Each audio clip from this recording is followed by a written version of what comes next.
Despite being an Eid holiday, the atmosphere in Sudan's capital was not anywhere near festive.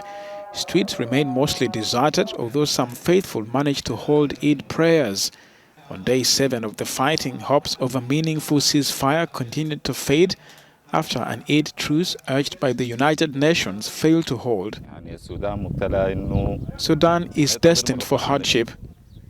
It is God's will that we spend Eid mixed with the sounds of gunfire and the taste of blood instead of what we had hoped for. Eid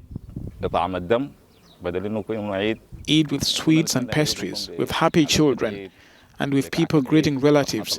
The situation is difficult.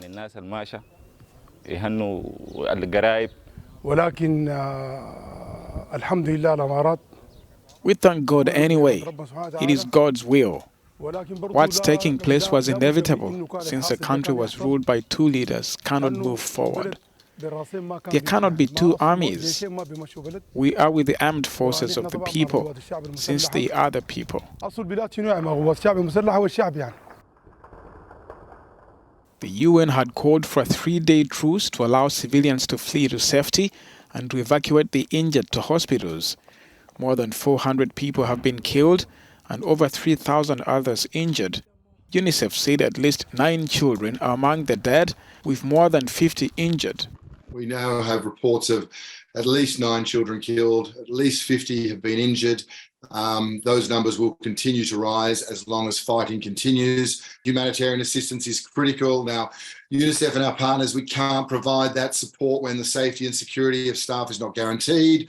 As the UN Secretary General has been saying for a week, we need forces to immediately cease hostilities, for all parties to, respect their international obligations to keep children safe from harm. As clashes escalate, countries are increasingly concerned for their nationals living in Sudan. South Korea on Friday sent a military transport plane to evacuate its people stranded there.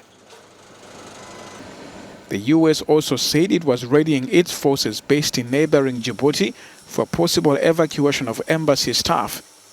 There have been reports of damage to airports in Khartoum and Omdurman.